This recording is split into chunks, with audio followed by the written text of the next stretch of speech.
안녕하세요. 저는 에스코 엔터프라이즈 커먼 플랫폼 그룹 박상은 프로입니다. 오늘은 2016년 상반기를 화끈하게 달군 알파고에 대한 이야기를 해보려고 합니다.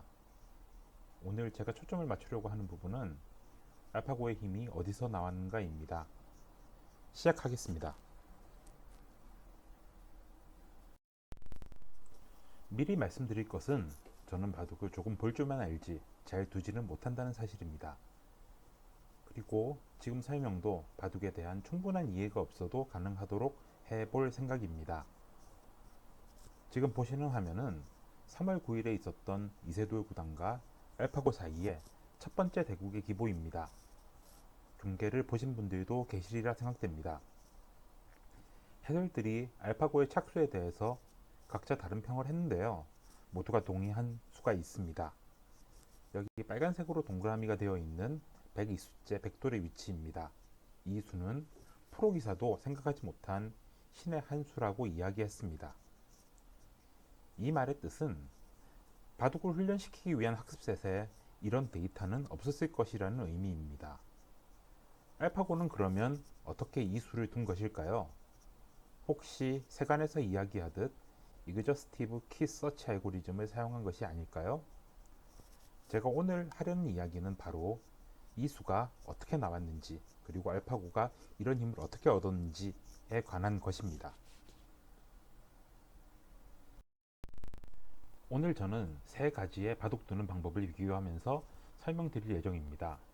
첫 번째는 기존의 체스나 바둑 프로그램들이 어떠한 방식으로 게임을 플레이했는지, 두 번째는 인간 바둑 기사들이 바둑을 두는 방식, 그리고 마지막으로 이들과 비교한 알파고가 바둑을 두는 방식입니다. 여기에 덧붙여 이벤트와 몇 가지 가십에 대한 이야기를 할 것이고요. 이 사이에서 알파고의 전략과 그 유효성에 대해서 이야기하겠습니다. 설명을 하다 보면은 신경망이나 딥러닝과 같은 몇 가지 기초 개념들이 등장하는데요. 오늘 세미나에서는 그 개념들은 이야기하지 않겠습니다.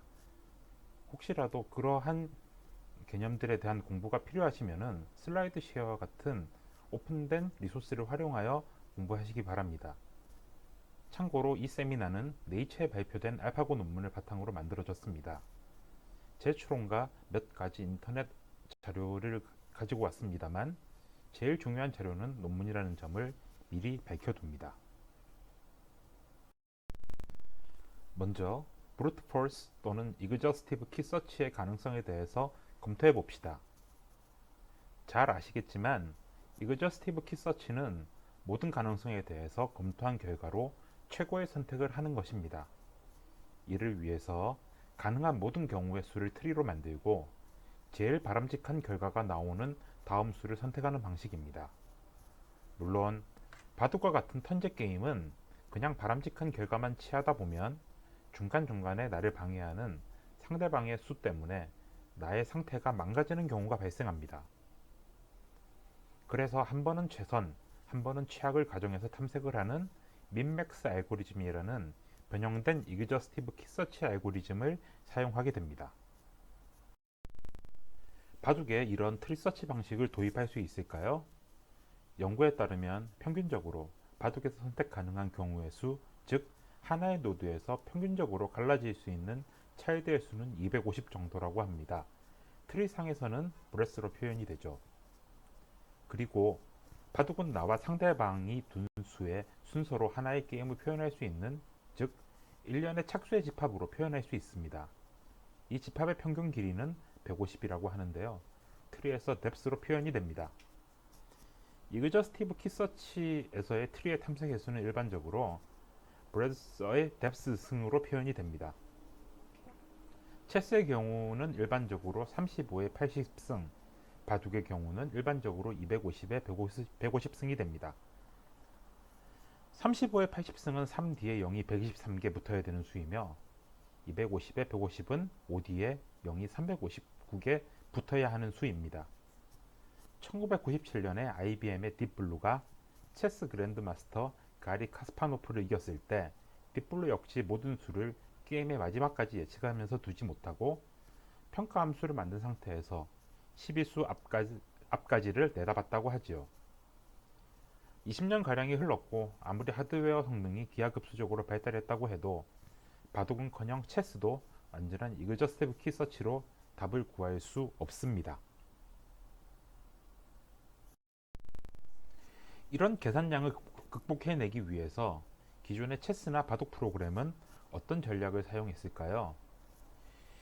인간이 게임을 하는 방식을 학습해서 사용할 수도 있었겠지요. 휴리스틱의 형태로 일부 반영한 부분이 없지 않습니다만 이를 위해서 사용한 룰이나 네트워크 모드 표현력의 한계로 완전하게 활용하는 것은 매우 어려운 일이었습니다. 그래서 접근 가능한 방법으로 게임 트리를 이용하되 게임 트리 상에서 유효성이 떨어지는 부분을 제거하는 전략을 사용해 왔습니다. 즉, 앞의 뎁스와 브레스를 효과적으로 줄이는 전략들을 도입해 왔습니다. 그러면 뎁스를 줄이는 전략에는 어떤 것이 있을까요? 우리가 게임의 판을 평가하다 보면 특정 상태 이후에는 판세가 명확한 경우가 있습니다. 포커 게임의 예를 들어보면은 포커 게임을 하다 보면 내 손에 있는 패가 상대방의 감춘패를 감안해도 무조건 좋은 경우가 있지요. 반대로 내 손에 있는 패가 절대로 이길 수 없는 경우도 있습니다. 이런 경우에서는 그 상황 이유는 계산할 필요가 없습니다. 즉, 뎁스를 더 이상 가져갈 이유가 없다는 뜻입니다. 이런 뎁스를 줄이는 방법이 통하는 게임은 체스, 체커, 오델로 정도라고 합니다. 바둑에 이 방법을 사용할 수 있을까요? 문제가 있습니다. 이 뎁스를 줄이는 전략은 주로 게임 초반에 크게 유효한 방법인데 바둑의 경우는 초반에 주로 포석이라고 불리는 내가 지을 집을 설계하는 단계입니다. 설계에 해당되는 상황이다 보니 집을 평가하기에는 매우 이른 시점이라는 문제가 있지요. 뎁스를 줄이기 위한 효과적인 평가 함수를 만드는 것이 현실적으로 불가능합니다. 뒤에서 다시 소개하겠지만 알파고에서도 어떤 바둑의 판세를 분석하는 평가 네트워크를 사용하는데 이 평가 네트워크의 가총학도는 바이너리 디시전임에도 불구하고 77% 정도에 그치고 있습니다. 이 값이 높은 값이라고 할 수 없는 것이 바둑을 보면 중반 이후쯤 되면 물론 예외는 있습니다만 꽤 정확하게 승부의 예측이 가능합니다. 그 부분까지 고려하면 초반의 평가의 정확도가 그렇게 높다고 할 수는 없겠죠. 그럼 브레스, 즉 폭을 줄이는 전략은 어떨까요? 입장은 뎁스를 줄이는 전략과 비슷한데요. 어떤 상황에서 판세가 명확해지는 것을 알 수 있는 그런 종류의 게임에서는 알파, 베타 프루닝이라는 방법을 사용합니다. 이 알파, 베타 가지치기라는 방법은 앞에서 설명한 민맥스 알고리즘에서는 내 차례는 내가 유리한 것을 찾아야 하는데 이때 내가 상대방보다 불리한 것이 확정된 차일드는 탐색할 필요가 없지요.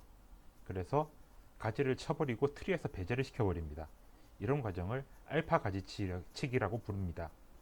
반대로 상대방의 차례에서는 상대방이 나보다 유리한 상황을 탐색을 해줘야 하는데 내가 상대방보다 유리한 게 확정되어서 상대방이 선택할 리가 없는 차일드 역시 그 아래쪽으로는 탐색할 필요가 없어서 가지를 쳐버릴 수 있습니다. 이런 과정을 베타 가지치기라고 부릅니다. 알파와 베타를 번갈아 가면서 트리의 가지를 잘라버리는 알고리즘을 알파 베타 가지치기라고 부릅니다. 그러면 판세가 명확한 것을 알기 힘든 바둑과 같은 게임에서는 어떻게 할까요? 어쩔 수 없이 랜덤, 즉 무작위의 힘을 빌릴 수밖에 없습니다.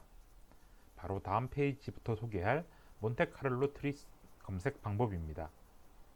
이 몬테카를로 트리 검색을 이용을 하면 백게먼, 스크래블 등의 게임에서 인간 플레이어를 완전하게 이길 수 있으며 바둑의 경우는 약한 아마추어 정도의 실력을 낼 수 있다고 합니다. 다른 개념들은 설명하지 않더라도 이 몬테카를로 트리 서치 방법은 알파고에서 변형되어 이용되고 있으므로 이 알고리즘에 대해서 이야기해 보도록 하겠습니다. 트리 서치 방법을 설명하기 전에 먼저 몬테카를로 방법에 대해서 설명드리겠습니다.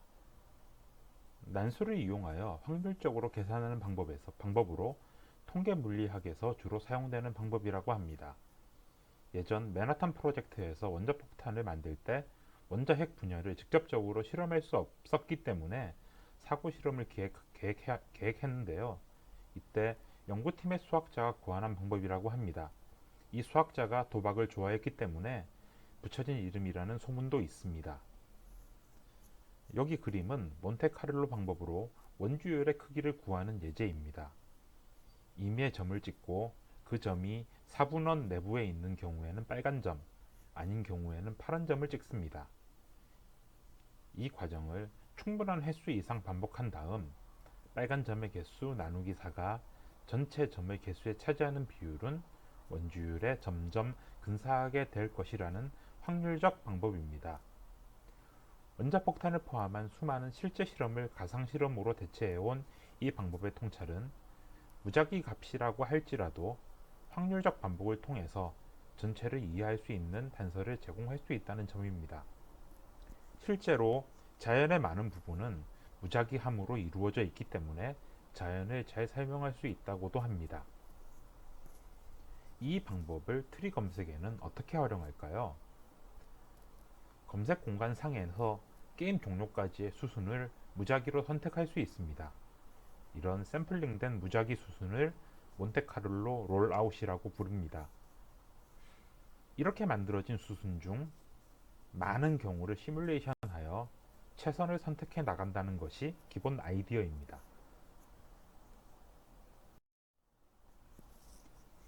몬테카를로 트리 검색은 선택, 확장, 시뮬레이션, 역전파의 4단계로 이루어져 있습니다.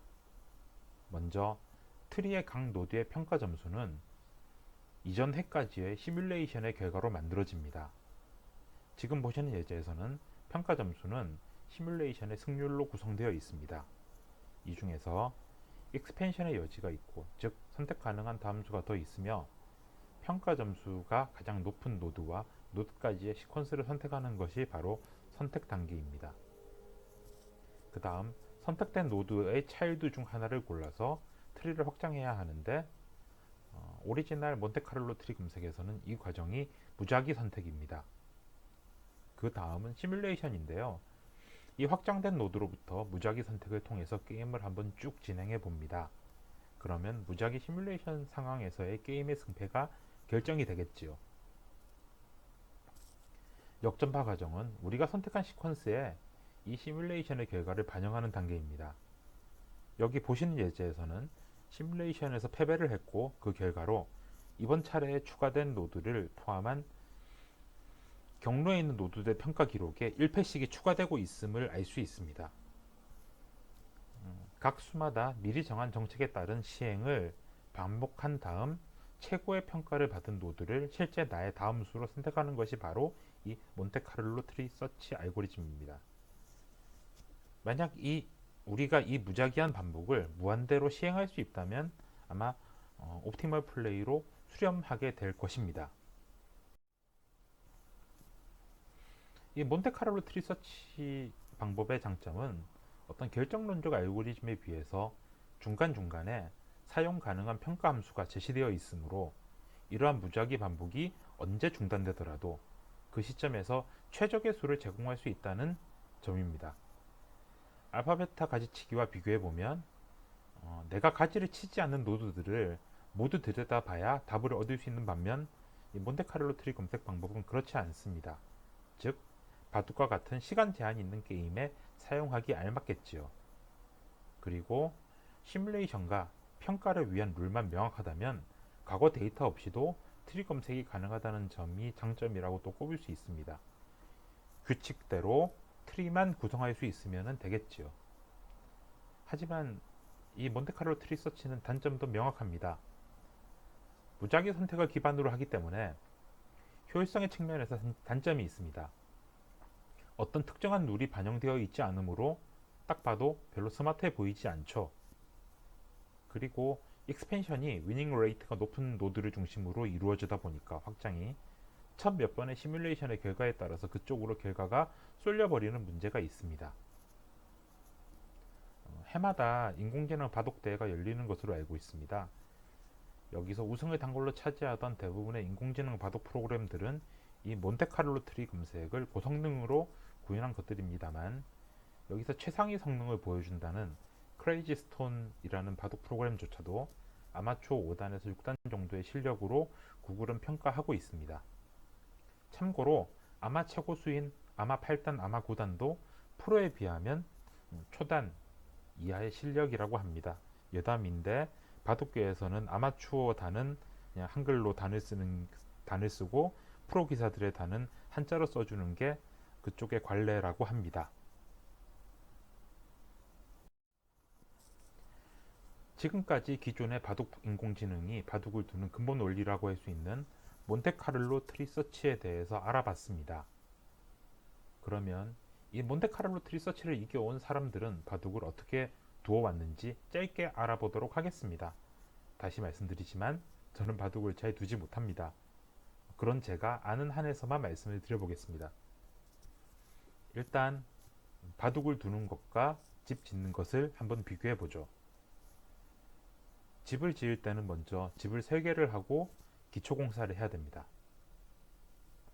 바둑에서는 이 과정을 포석이라고 부릅니다.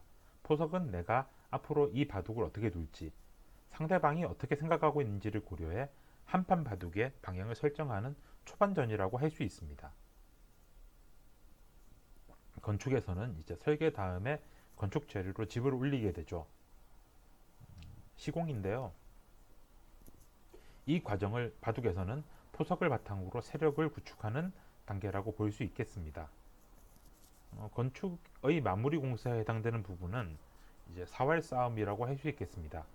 세력 구축과 사활 싸움에서는 나의 집을 짓는 것도 중요하지만 상대방을 방해하는 것도 중요하고요. 마찬가지로 상대방이 나의 집을 짓는 것을 지속해서 방해하므로 여기에 대항해서 나의 세력을 지키는 것도 이 과정에서 해야 할 일입니다. 이렇게 세력 싸움과 사활 싸움을 마치고 나면 건축에서는 준공공사라고 이야기할 수 있는 집을 세워서 승패를 따지는 개가 과정이 진행되며 바둑이 끝나게 됩니다. 물론 개가에 들어가기 전 기권으로 승부가 갈리는 것이 대부분이긴 합니다.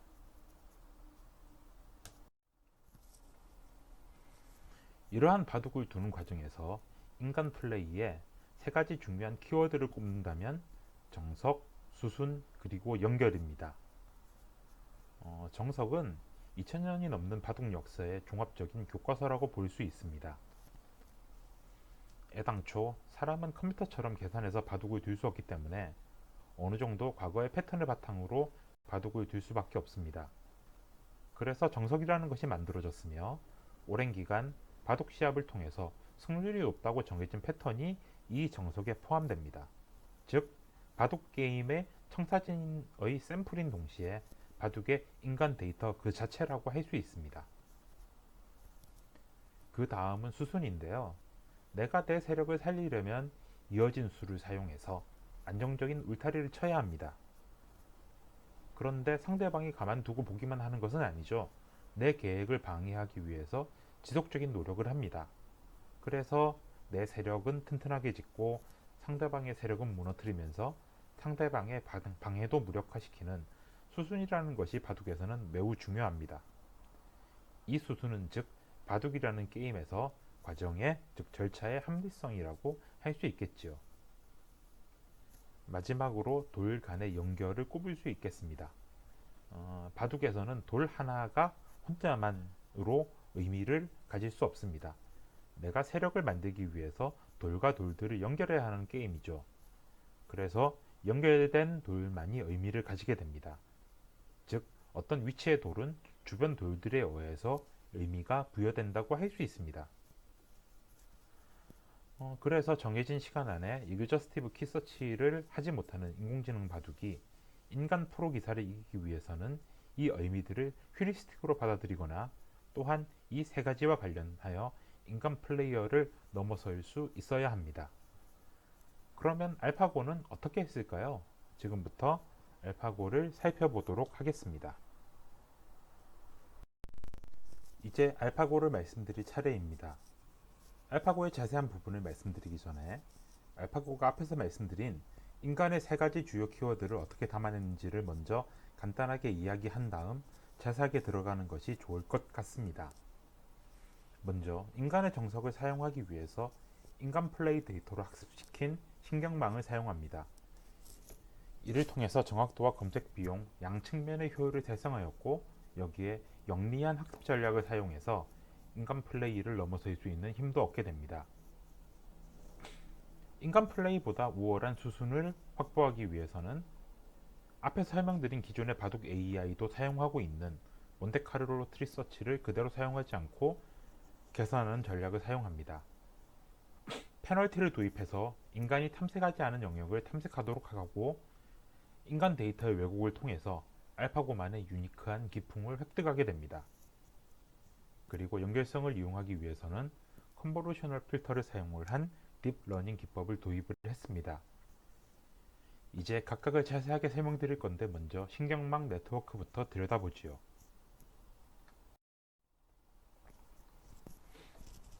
알파고가 사용한 네트워크를 살펴보면 알파고가 인간 데이터, 즉 정석을 어떻게 사용했는지를 알 수 있습니다. 기존의 몬테카를로 트리 서치 방법은 바둑의 룰은 필요하지만 기존의 데이터는 필요 없는 방법입니다. 인공지능이 무작위로 선택한 수를 바둑 룰에 어거해 평가해서 그 중 하나를 선택하면 되기 때문이죠. 알파고는 다른 선택을 했습니다. 알파고가 선택한 학습 데이터는 KGS 고 서버라고 불리는 온라인 바둑 서비스의 KGS 자체 기준 6단에서 9단까지의 데이터 3천만 개입니다. 여기서 데이터는 승패와 상관없이 어느 한 시점에 바둑판의 형태이며 타겟 데이터는 그 상황에서 둔 다음 수입니다. 즉 어떤 상태가 있고 그 다음 수에 페어가 있는 그런 형태입니다. 이 데이터를 바탕으로 4개의 신경망을 학습시켜 알파고에 적용하였습니다.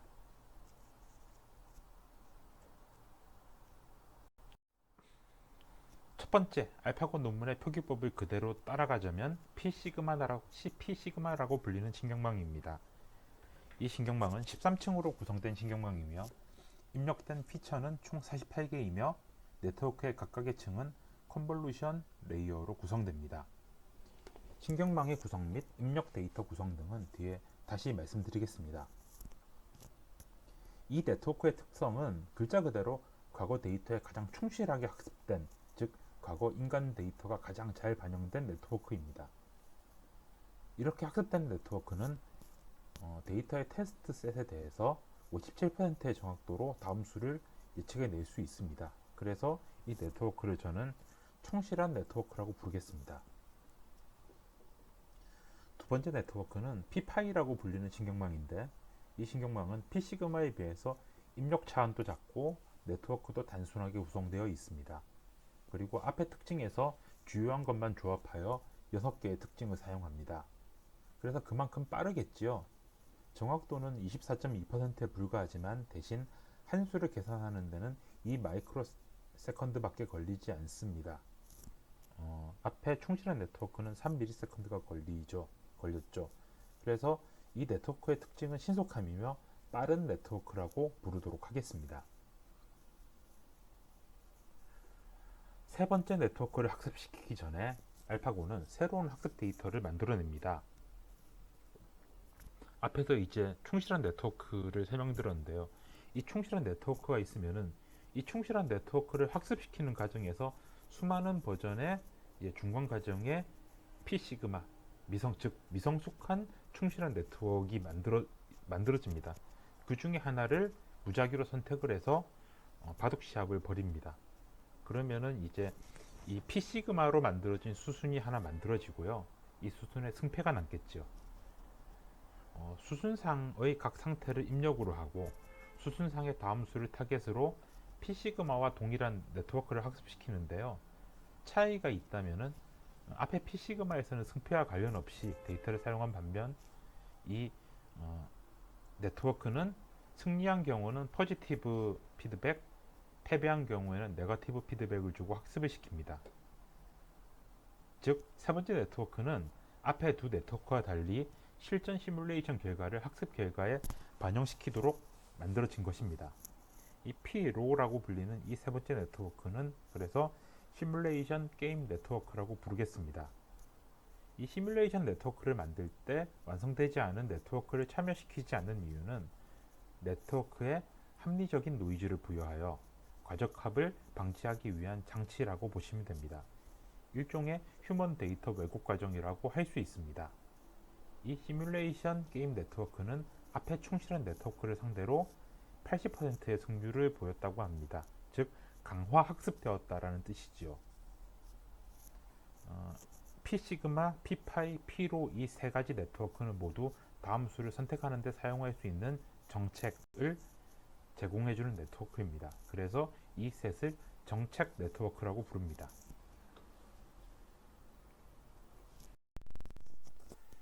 네 번째 네트워크는 다음 수를 선택하는 게 아니라 내가 어떤 수를 두었을 때 이길 확률을 계산해주는 가치평가 네트워크입니다.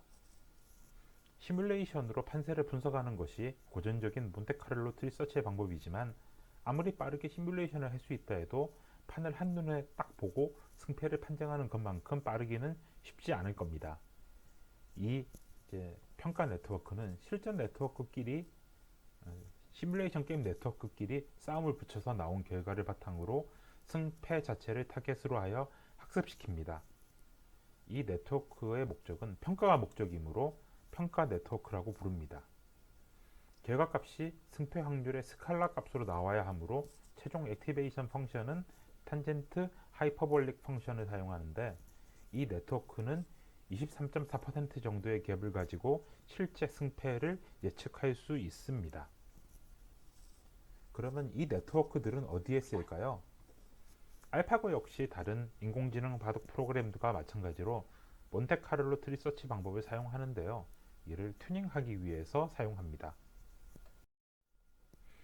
알파고에서 사용된 4개의 네트워크의 요약입니다.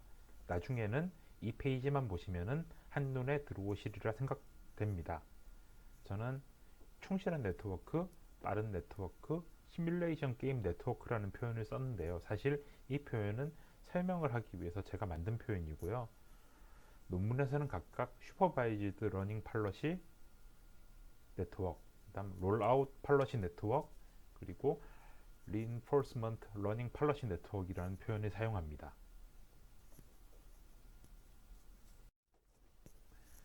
그러면 알파고가 앞의 네트워크들을 사용해서 어떻게 몬테카를로 트리 서치를 개선했는지를 알아보겠습니다. 일반적인 몬테카를로 트리 서치와 가장 다른 점은 더 이상 무작위 샘플링을 하지 않는다는 점입니다. 일반적인 몬테카를로 트리 서치에서는 앞에서 말씀드렸다시피 익스펜션과 확장과 시뮬레이션 모두 무작위 선택을 하는 데 비해 알파고는 익스펜션을 할 때는 충실한 네트워크를 사용해서 과거의 기보를 반영한 익스펜션을 하도록 유도합니다. 그리고 시뮬레이션을 할 때는 무작위 선택 대신에 빠른 네트워크를 사용합니다. 물론 충실한 네트워크를 사용을 해서 롤아웃을 만들면 더 정확하겠지만 시뮬레이션을 위한 롤아웃 자체가 한 번에 100여 수 이상을 만들어내야 하므로 1000배 이상 빠른 네트워크를 사용할 필요가 있고요.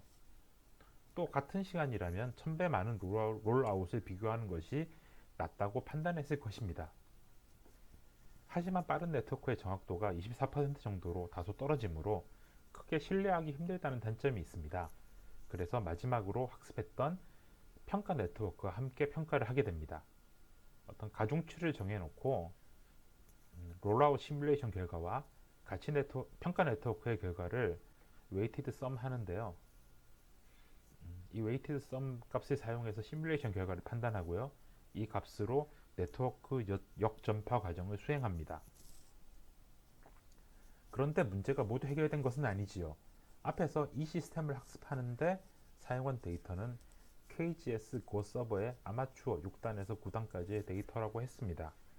아마추어는 아무리 강해도 프로보다 약하다고 말씀드렸는데, 즉 이렇게 학습된 데이터의 지능의 수준은 아마추어 수준을 뛰어넘기 힘들다는 한계가 있을 것입니다. 그런데 알파고는 파누이 프로 2단은 물론 이세돌 프로 9단도 이겼습니다.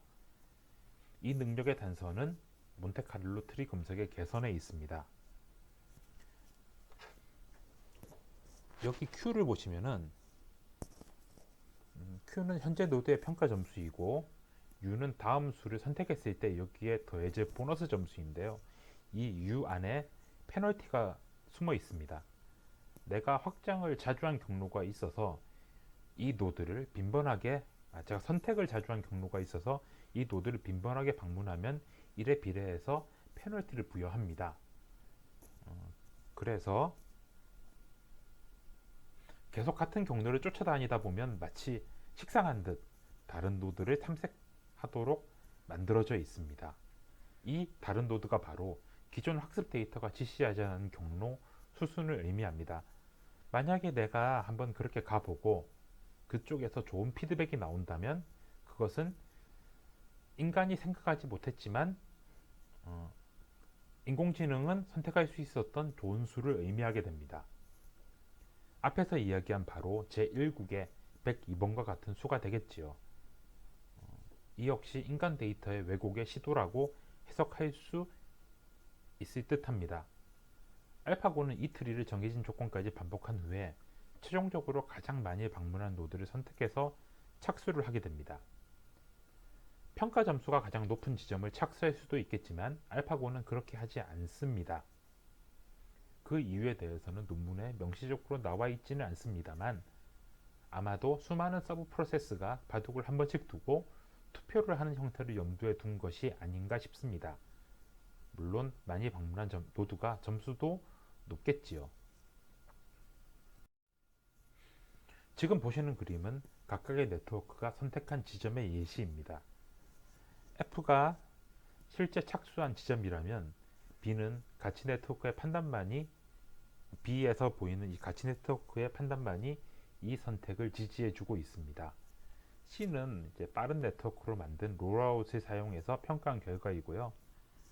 D는 P시그마 즉 충실한 네트워크의 선택입니다. 물론 이제 A도 실제 착수와 같은 결과를 보이지만 A는 이제 B와 C의 가중치 합의 결과이므로 어느 정도 가중치 가치망 즉 C에 종속적으로 구성되어 있다고 봐야 할 것입니다. 이와 같이 알파고 내에서는 조금씩 다른 구조로 만들어진 네트워크들이 서로 경쟁을 하면서 수순을 선택하도록 조정하는 검색 트리로 구성되어 있다 할 수 있습니다. 지금까지 알파고가 학습 데이터를 사용해서 몬테카를로 트리 서치를 개선함으로써 포석의 정석을 포함한 인간 데이터를 반영하고 페널티와 데이터 왜곡을 통한 자유도를 확보하는 과정을 설명드렸습니다. 그리고 몬테카를로 트리 서치를 통해서 가장 최적의 수순을 찾는 과정도 말씀드렸고요. 그럼 이제 남은 것은 연결입니다. 연결이 반영된 원리는 네트워크 좀 더 깊은 곳으로 들어가 봐야 합니다.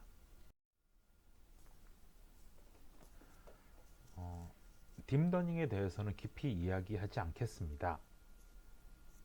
딥러닝은 따로 이야기하면 몇 시간이라도 이야기할 수 있는 그런 주제라고 생각을 하니까요. 여기서는 이제 알파고와 관련이 있는 딥러닝의 방법 중 하나인 CNN, 즉 컨보루셔널 뉴럴 네트워크만 간단히 설명하겠습니다.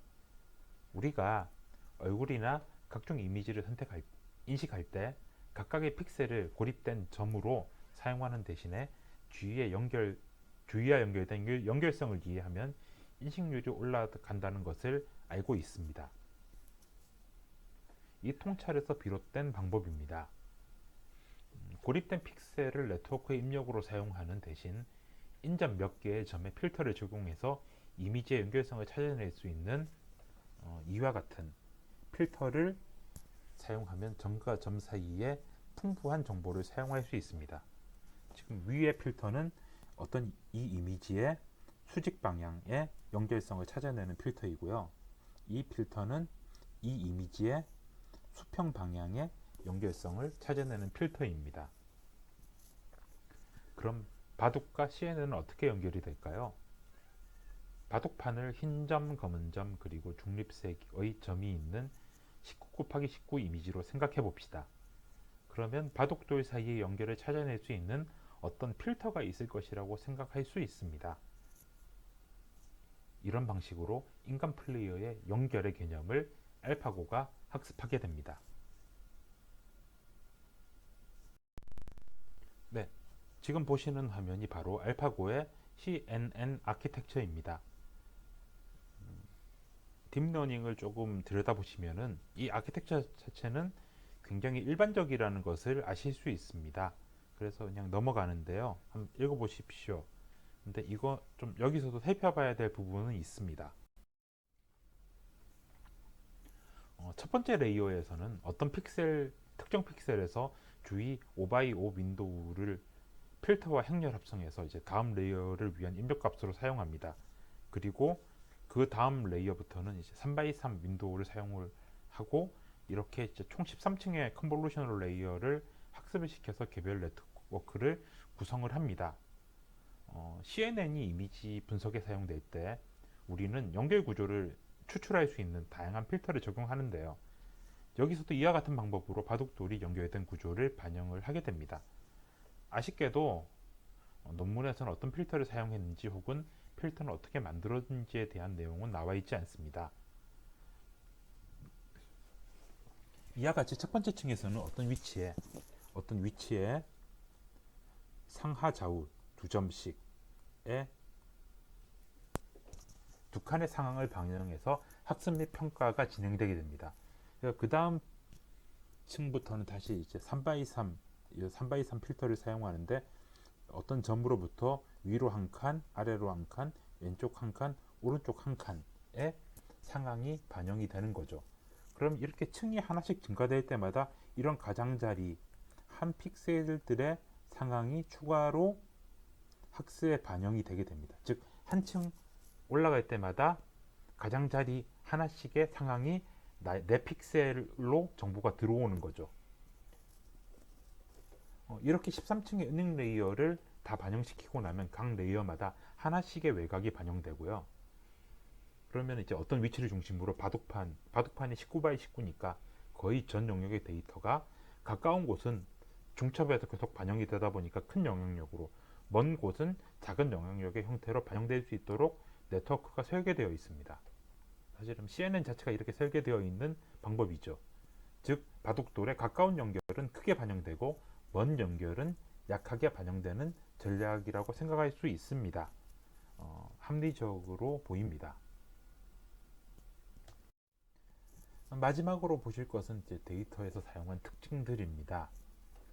돌의 색깔, 현재 턴 정보, 주의 상태, 착수 가능 여부 등이 총 49차원으로 구성되어 있습니다.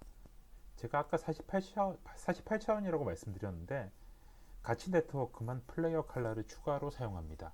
즉 19x19의 바둑판이 총 49층 혹은 48층의 텐서로 구성되어 있다고 보시면 됩니다. 이 11종 49차원의 학습 데이터 중 가치 네트워크는 49차원 모두 사용했고 P시그마와 P로는 48차원을 사용해서 학습시켰습니다. 그리고 P파이는 빠른 답을 내기 위한 단순한 네트워크 구조로 되어 있으므로 요약된 6종의 작은 수의 특징을 사용했습니다. 네, 여기까지 알파고의 모든 기본 전략을 소개해 드렸습니다. 알파고의 힘을 한마디로 요약해 보겠습니다. 아쉽게도 알파고는 새로운 무언가라고 말하기 힘든 물건입니다. 다만 인간 플레이어의 기풍을 잘 반영하기 위하여 딥러닝을 학습 방법으로 도입을 하고 정교하게 구성된 학습 전략과 이를 잘 녹인 개선된 트리 검색, 즉 디테일로 차별화를 달성한 인공지능이라는 의미입니다. 여기에 2000년이 넘게 지속된 바둑게임의 오래된 레거시를 잘 담아낸 것, 이것이 바로 알파고의 핵심 가치입니다.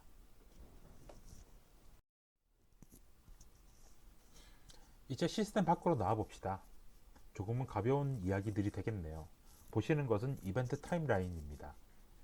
2015년 10월 5일부터 9일 사이에 파누이 2단과 오전에 바둑 대회를 열어서 5대0으로 알파고가 승리했습니다. 이때 사용된 알파고는 CPU 1202개, GPU 176개를 장착하고 스레드 40개를 사용을 한 분산 알파고 버전 13입니다. 이에로 포인트라는 것이 있습니다. 대전 결과를 바탕으로 바둑이나 체스 기사의 점수와 랭크를 매기는 시스템인데요. 최상위 바둑 기사들의 점수가 3,500점 내외로 설정되어 있습니다.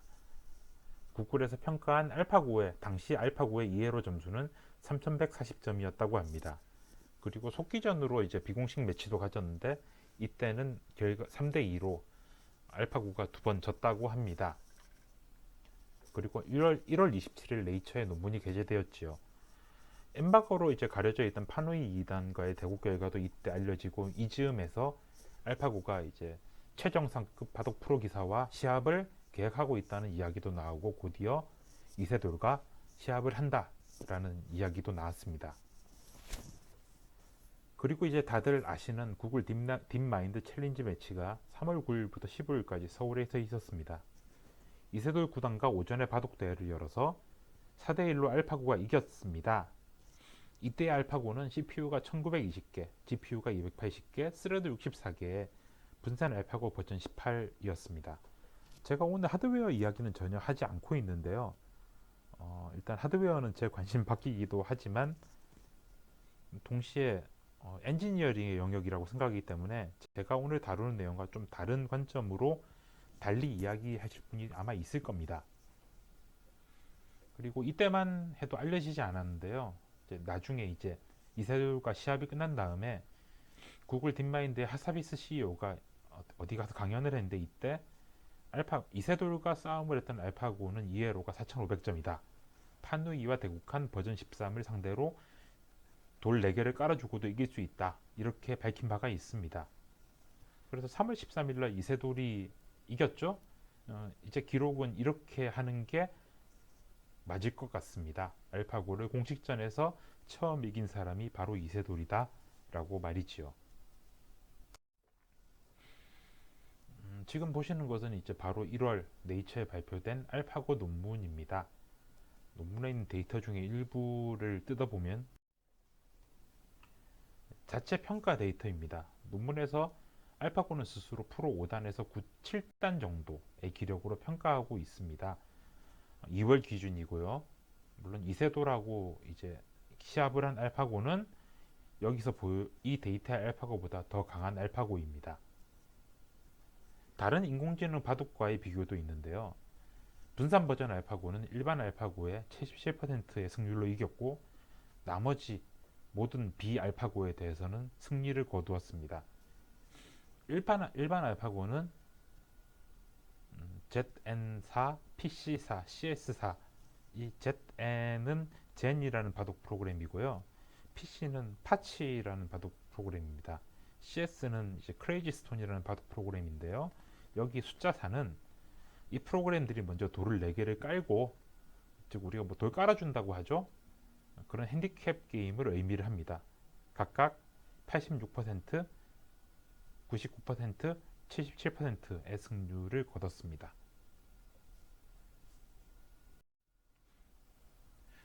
저는 공공연히 알파고가 4대1로 이길 거라고 이야기를 해왔습니다. 잠시 제 자랑하는 건데요. 그 근거를 한번 이야기해 보려고 합니다. 제가 네이처 논문을 읽고 내린 결론입니다. 알파고는 KGS 고 서버에 6단에서 9단의 데이터로 학습을 했습니다. 그리고 파누이 2단한테 이겼죠. 단순히 숫자만 가지고 이야기할 수 없는 게 아마 9단이 아무리 숫자가 높아도 프로 2단한테 상대가 되지 않습니다. 즉 학습 데이터를 훨씬 뛰어넘는 능력을 이미 알파고가 확보했다는 뜻이 됩니다. 이것은 기존의 교사 학습이 보여주지 못하는 특성입니다. 알파고의 셀프 플레이와 페널티 시스템으로 강화학습된 효과라고 생각했습니다. 그래서 당시 프로 기사들이 그래도 이세돌이면 이기지 않을까라고 예상했지만 저는 오히려 파누이 2단과 작년 10월에 대전을 하고 5개월이 지났으니까 그 사이에 이세돌한테도 이길 수 있는 수준에 이르를 것이다 라고 예상을 했습니다. 오히려 한 4판 정도 두고 나면 이세돌 9단이라면 알파고 학습의 맹점을 파악해서 이길 수 있는 필승 전략을 만들어낼 수 있지 않을까라고 생각을 했습니다. 그래서 사실 제 예측은 4대1은 4대1인데 문제 4판을 지고 마지막 판이 되어서야 이기지 않을까라고 그렇게 예상을 했습니다. 실제 알파고는 파누이 전의 알파고보다 무자비하게 강해져서 나타났지요. 그래서 실제 대국의 결과는 제4국에서 이세돌 9단이 딱 한 번 이겼습니다. 저는 그때 참 이세돌 9단이 대단하다 생각했었고요. 물론 이제 이런 예측을 할 수 있던 저도 조금은 대단하죠. 지금 보시는 것은 이제 제4국 이세돌이 이긴 바둑의 그림입니다. 여기는 여기 빈자리로 나와 있지만 원래 돌이 있었던 자리입니다. 검은 돌이 흰 돌을 따먹은 거죠. 이게 78수인데요. 이 78수에 대해서 이제 이세돌의 승리의 한 수라고, 그러니까 이세돌이 이 수를 둬서 이긴 것이다 라고 해설위원들이 설명을 했습니다. 이에 대한 하사비스 CEO의 트윗이 흥미롭습니다. 뭐라고 트윗을 했냐면은 78수가 나오기 전까지 알파고가 나는 70% 승률을 이길 거야 라고 예상을 했다고 합니다. 그런데 78수 이후에 승률이 점점 떨어지기 시작하면서 87수까지 두고 났더니 이제 알파고 자체 평가 승률이 50% 이하로 떨어졌다고 합니다. 즉, 이 78수는 알파고의 몬테카를로 리서치에서 익스펜션이 전혀 이루어지지 않은 지점이었다는 뜻이죠. 그러니까 이제 승률 계산에 들어가지 않은 지점이었다는 거고요. 근데 이세돌이 78수를 두고 났더니 이 78수가 계산에 반영되면서 이때부터 승률이 떨어진 것으로 보는 것이 옳을 듯 싶습니다. 지금 보시는 그림은 이 사국에서 양 플레이어 알파고와 이세돌이 각 착수별로 어느 정도 시간을 썼는지를 기록한 그래프입니다. 알파고는 꾸준히 1분에서 2분 사이의 시간을 사용한 반면 이세돌 구단은 중간에 고민도 많이 하고 담배도 한 대 피시고 하면서 시간을 들쭉날쭉하게 사용했지요. 게임이 후반으로 가면서 알파고가 연달아 어이없는 수를 두는데요. 여기에 대해서는 호라이즌 프로블럼, 즉 수평선 효과라는 이제 AI 게임 트리에서 흔히 발생하는 오류라는 지적들이 국내의 게임 개발자와 인공지능 연구가들의 SNS에 떠돌았습니다. 그런 이 수평선 효과는 게임 트리 서치가 바람직한 결과를 보여주지 못할 때 폭주를 하는 현상이라고 합니다. 근데 뭐 저는 어떻게 생각하냐면요. 이제 이미 게임은 기울었고 이제 인간이 봤을 때는 미묘하게 뭔가 찬스가 있지 않을까라고 생각을 하는데 냉정한 알파고는 이제 던질 수 있는 최선을 빼어난 수가 없었고 아주 좋은 수를 둬도 승률이 차이가 없고 이상한 수를 둬도 승률이 차이가 없으니까 그렇게 되면 이제 몬테카를로 트리 서치 관점에서는 묘수와 엉망인수가 동등한 거죠. 고만고만하다 보니까 나온 수가 그런 모양이 아니었나 싶습니다. 예, 이제 알파고와 딥마인드 챌린지 매치에 대해서 제가 할 수 있는 이야기는 대강 다 드린 듯 싶습니다. 마무리하면서 제가 알파고 이벤트에서 받은 두 가지 강력한 인상을 말씀드리려고 합니다. 첫 번째는 이제 기존의 전문가 시스템이 인간의 방식, 인간의 규칙을 시스템에 담기 위해서 해온 노력을 기계가 대체할 수 있는가입니다.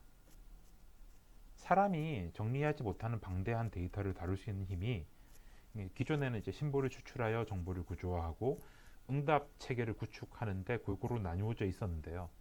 이제 세상이 복잡해지면서 데이터도 더 복잡해지고 커졌죠. 인간이 다루기 힘들 정도로 말입니다. 그래서 이제는 인간의 지식의 구축마저도 인공지능의 역할이 되어가는 게 아닌가 싶습니다. 이제 그러면 따라오는 고민은 이런 거죠.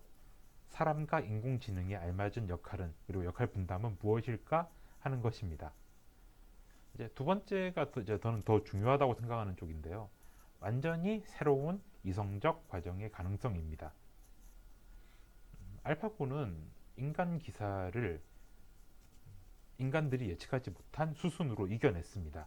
제가 앞에서 수순을 어떤 절차의 합리성 혹은 과정의 합리성이라고 말씀드렸는데요. 즉 알파고가 이렇게 바둑을 둬서 이긴 것은 이것은 사람이 상상하지 못했지만 훨씬 효율적이고 합리적인 새로운 어떤 프로세스적 합리가 있지 않을까 하는 가능성을 의미합니다. 그러면 이제 여기서 그치면 안 되죠. 인간이 이해하지 못하고 받아들이지 않은 그런 기계 지능에 대한 완전히 새로운 합리성에 대해서 우리는 어떠한 자세를 가져야 하는가를 고민을 해봐야 되는 거죠. 심지어 기계 지능의 수동적인 인류의 가능성까지 포함해서도 말입니다. 예, 여기까지 오늘 세미나 내용이고요. 간단하게 제가 다니는 회사와 저에 대해서 소개를 하자면은 저는 에스코 주식회사라는 회사에서 일을 하고 있습니다. 저희는 컨설팅 사업과 소프트웨어 개발 사업을 병행하고 있는 이제 월드 베스트 레벨 전문 서비스를 제공하는 회사입니다. 저는 이 에스코의 엔터프라이즈 커먼 플랫폼 그룹에서 일을 하고 있고요. 저희 그룹에서는 빅데이터 아키텍처와 하둡 에코시스템을 개발하고 구축하고 있습니다. 그래서 호터넉스와 이제 클라우드와 데라와 같은 이제 세계적인 하둡 플랫폼 회사와 경쟁할 수 있는 쉽고 튼튼하고 빠른 빅데이터 플랫폼인 에스코 데이터 플랫폼 SDP를 개발을 하고 있습니다. 예, 여기까지 세미나 들어주셔서 감사하고요. 혹시라도 궁금한 사항이 있으시면은 제일 앞 페이지에 적혀 있는 제 메일 주소로 이메일을 주시면 제가 답변 드릴 수 있는 부분은 메일로 답변을 드리도록 하겠습니다. 감사합니다.